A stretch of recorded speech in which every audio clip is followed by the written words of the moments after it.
I'm in Orlando, Florida, and I'm going to be going through 3 of the neighborhoods that you will not be visiting if you're going to Disney World or Epcot Center or something like that.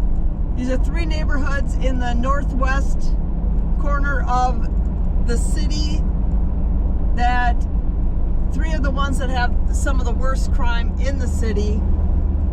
The first one is going to be the Mercy Drive neighborhood, which has a reports violent crime at 1,024% higher than the national average. This is one of the worst numbers you can have. Milwaukee has neighborhoods that are over 1,000, but there aren't many cities that have neighborhoods over 1,000. And this neighborhood is 75% black and 25% Hispanic. So it's, diverse in the sense that there's I don't know. It's kind of diverse, I guess. And I'll be giving you stats on the city of Orlando as a whole while we're going through these areas, and then I'll just point out when we enter the different areas. The population of Orlando is 325,000, and it's rising at 1.3% a year. It's the 5th largest city in Florida. And overall, it's 34% Hispanic, 33% white, 21% black, and 4% Asian. So as a city on a whole, Orlando is extremely diverse. It's known as the City Beautiful and the Theme Park Capital of the World. Those are its nicknames. And we're in the Mercy Drive neighborhood right now. We'll see check out what that looks like.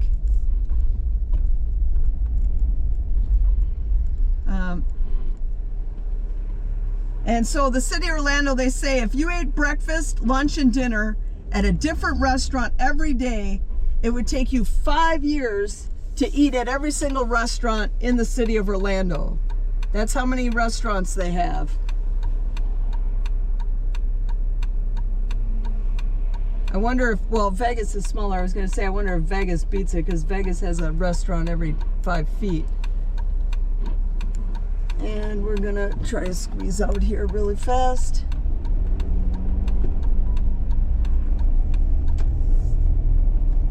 Okay, so this is the Mercy Drive. Once I find, that says no outlet. Once I find one of these roads that I can turn down, I'll turn down it. Most of these don't look like they go through to anywhere. So more stats on Orlando. Walt Disney World is the most visited vacation resort in the world. And they get about 52 million visitors a year. Maybe we can go down this one, so we don't have to sit at a light. Oh.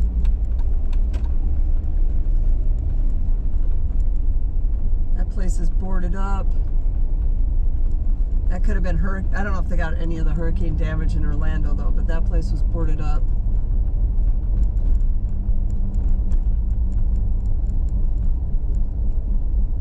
And I don't really want to be stuck behind a school bus, so we'll come in here and we'll just make a U-turn and go back to that main road.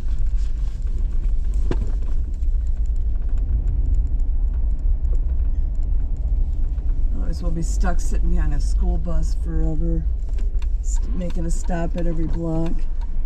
Alright, this road wasn't all that great anyway. So the average age in Orlando is 35, and it's 14% seniors, so it's a very young population here. Very young. There's a 39% home ownership rate, which is 41%. If we can make this light up there, looks more interesting.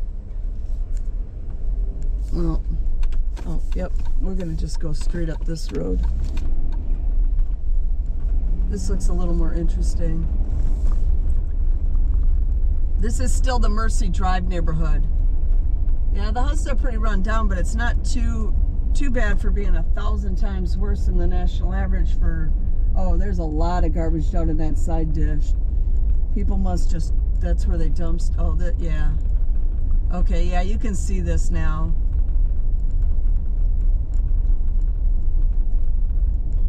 You can see it now through here. Oh, this is a dead-end road.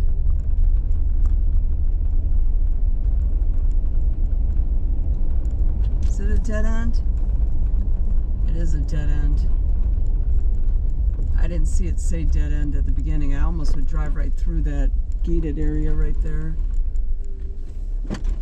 All right, we'll stick to the main roads. Too many of these roads just go down and end.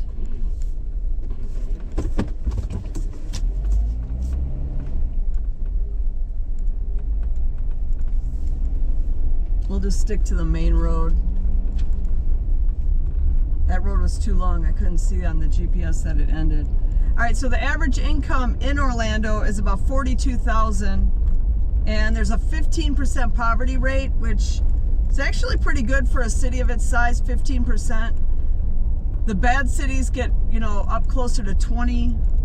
There's a 38% marriage rate, so that's a little on the low side, but kind of typical.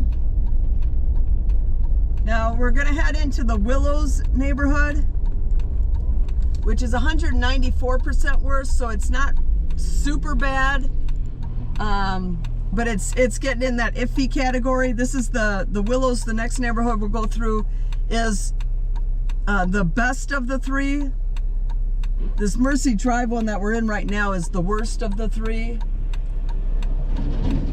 But the Willows 194% worse than the national average for violent crime, and that neighborhood is 70% black and 30% Hispanic.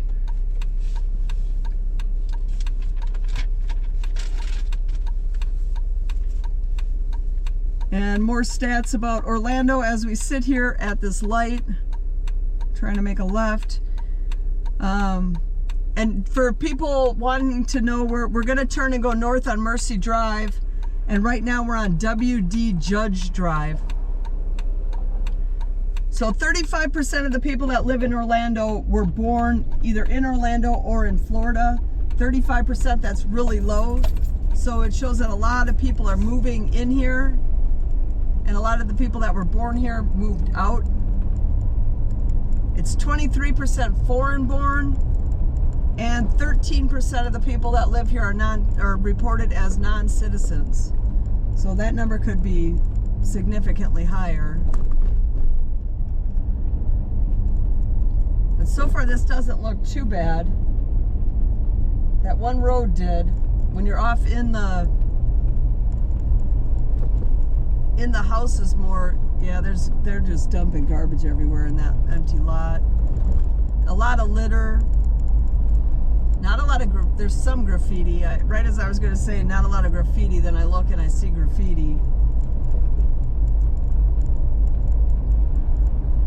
So the murder rates in the city of Orlando, pre-2020 it was around 10, which is what I would consider regular city bad. It's what you'd kind of expect. That's 10 per 100,000 people.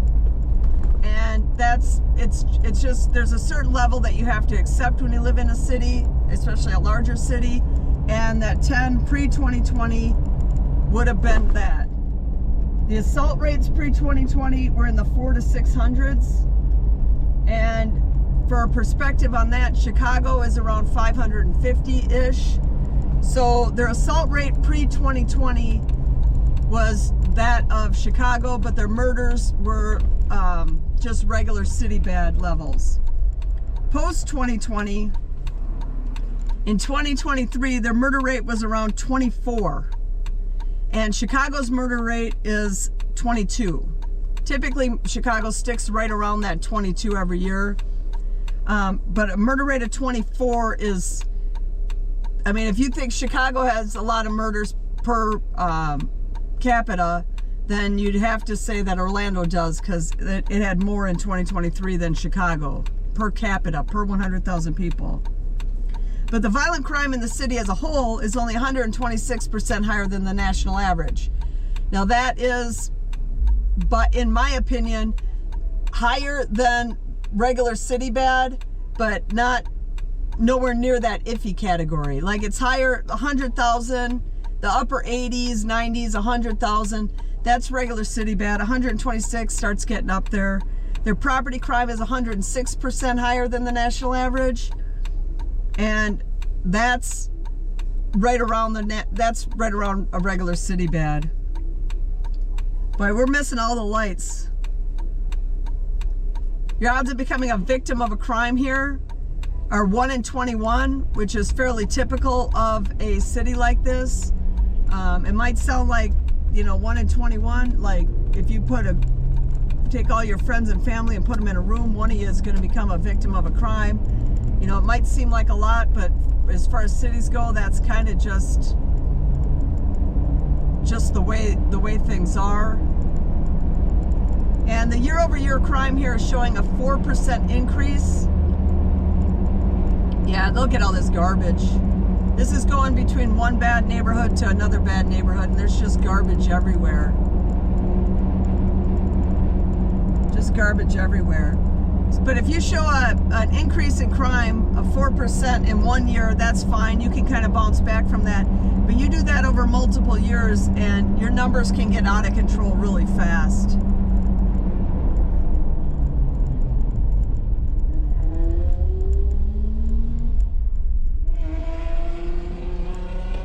And one of the good things about Orlando is it's one of the few cities in Florida that still submit their crime data to the FBI. And I imagine it's because it's not too bad. It's not good, but it's not too bad. It's an acceptable level of crime in a city. But most of the cities in Florida is ranked the 29th most dangerous state in America. However, most of the cities, including all the bad ones, don't submit their crime data to the FBI, so their numbers are a little skewed, and it's harder to determine just how bad things are when you don't get the crime data and you can't compare it to the other cities. So Orlando, you got to give them credit for still submitting it. A whole bunch of cities in Florida stopped submitting after 2020. That's when 2020 things went bad. In 2021, they got worse. And the fact that Orlando is still submitting, I am impressed with the fact that they are, mainly just because the rest of the state is not doing that. So now we're going to be entering, like I said, the Willows, which is 194% worse. Bad, but not as bad as the other two that we're going through. Yeah, and a lot of this, I don't know how much the camera's picking up on this, but a lot of this stuff on the side of the road, the buildings and that are pretty run down, and there's a lot of garbage. A lot of garbage. Well, there's a police station right on the corner. So I can't imagine it's too bad back here, but this is the Willows neighborhood.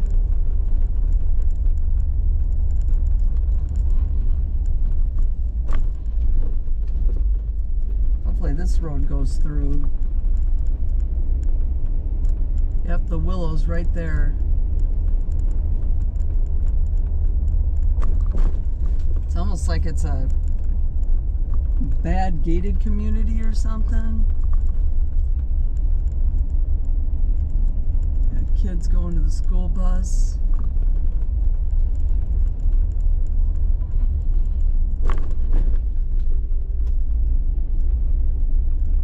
It's not too bad. But this is, like I said, of the three we're going through, this is the best one as far as their crime levels.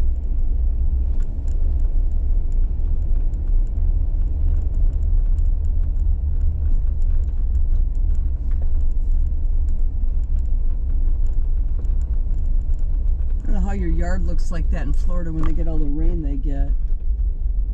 That yard that looked like it didn't even have any grass on it.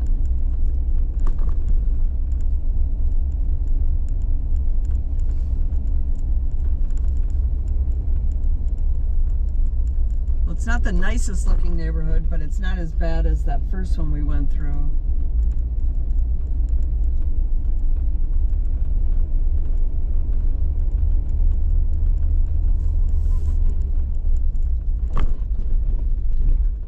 Lady walking her dogs. Oh, cute. Oh, poodles or bichons or whatever those things are. Okay, so now we're going to head towards, what's the next neighborhood that we're going to? The Signal Hill neighborhood, which the property crime is 314% worse than the national average. That's really high. And the violent crime is 482% higher. That's, again, really high as well. And that that neighborhood is 82% black. Didn't really list anything else. There's a low mix of everybody else in that area.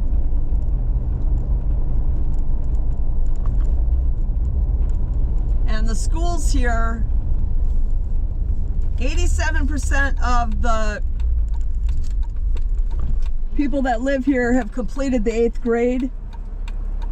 86% have a high school diploma, and 35% have a bachelor's degree of the people that live here. So the 86, that might sound like a low number of people that graduated high school, but this is America in the 2020s, and that is typical. And the bachelor's degree, with 35% of the people with a bachelor's degree or higher, that's actually really good for a city, because most cities aren't that good. They're not that high. The schools here in Orlando, on average, graduate 51% of the students proficient at reading and math as we're passing a high school, Evans High School. Somebody's mad at the traffic, honking their horn. So 51% of the schools here graduate their students proficient at reading and math. The state of Florida is 55%, and America is 48% on average. So this area, or this city, Orlando, it's not quite as good as the state of Florida average, but it is better than the US average.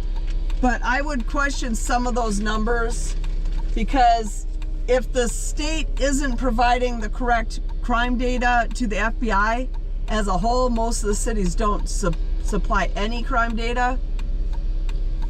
If the state's not submitting that correctly, who knows if they're submitting the school number correctly. But if we go with what we're given, the state of Florida is of the better states. They're above 50%. This is the Pine Hills neighborhood. I didn't look this neighborhood up.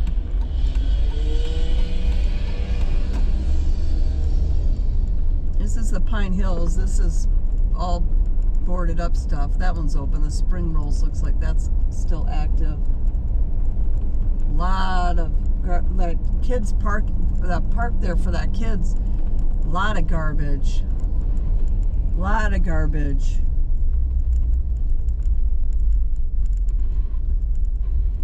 Get stuck at another light. I think this is the back side of that high school we drove by.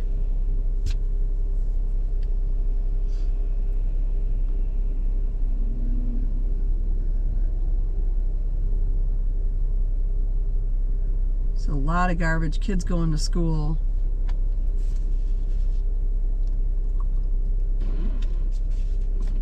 And we're just going to drive through the Spring Hill neighborhood, and then that'll be it for this video.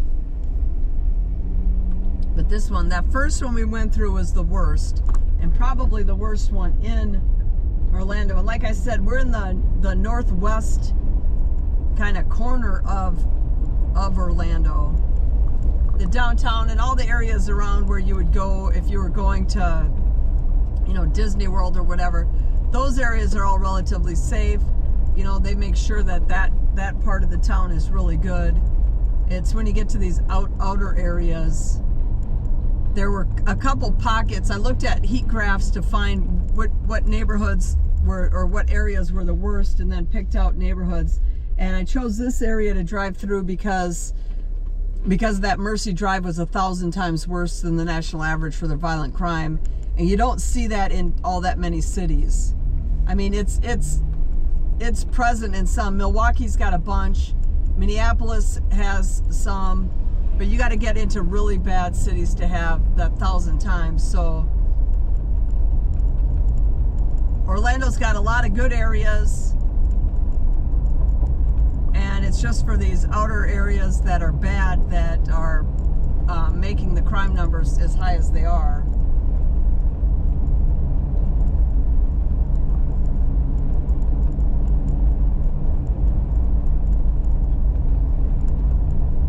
Alright, we'll get off this main road. Next right we can take. We'll get off this main road and see.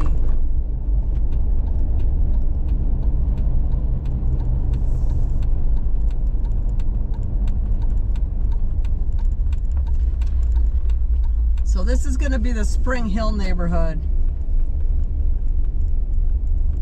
It's 482% higher than the national average for violent crime.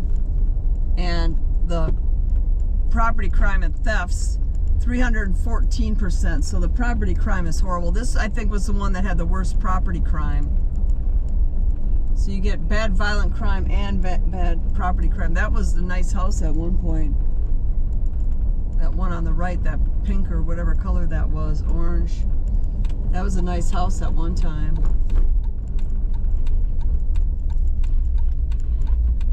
A lot of these are all fenced in, and they even have a fence across their driveway.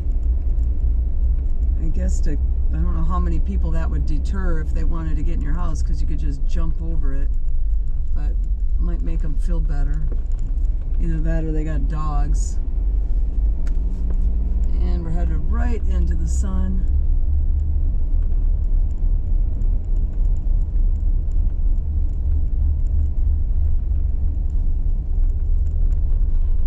So yeah, this neighborhood,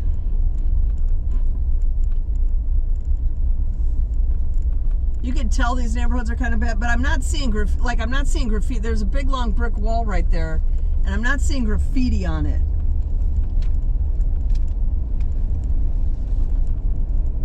And at least driving through these three neighborhoods, and you can look them up on the map if you want. It's the northwest corner of the city.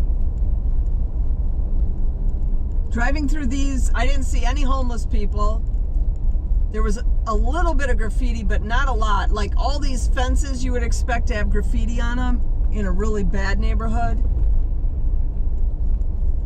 Because in college, I lived in really bad neighborhoods in California, and the fences all had graffiti on them, and you'd paint over them and they'd grow graffiti right back over it again. So you ended up just leaving it there.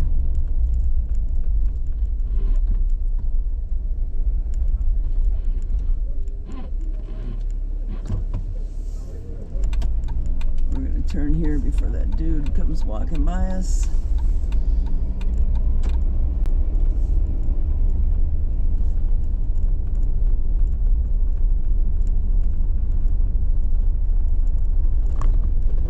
But these were three of some of the worst neighborhoods in Orlando. Places that you would not see if you were going, like I said, if you were coming to Orlando on vacation, you'd be in the nicer areas. You wouldn't be anywhere near any of this. You wouldn't see any of it. But it's just on the outside of Disney World and Epcot and the Universal Studios and all that stuff are these neighborhoods that are not necessarily so good.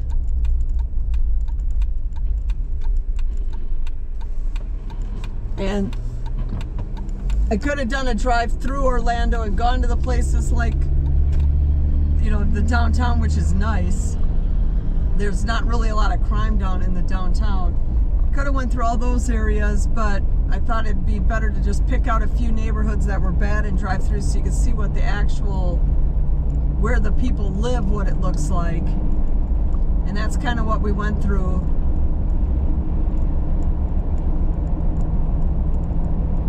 So I'm going to let this play out just a little bit longer just to see if we see something a little coming up, but for the most part, that was the northwest corner of Orlando, the city of Orlando. 3 bad areas ranging from 194% worse than the national average up to 1,024 worse for violent crime. So not the best neighborhoods. But just a quick look at places you would not see if you came here to visit. So I hope you enjoyed this drive through Orlando. If you did, please hit that subscribe button. And thanks for watching.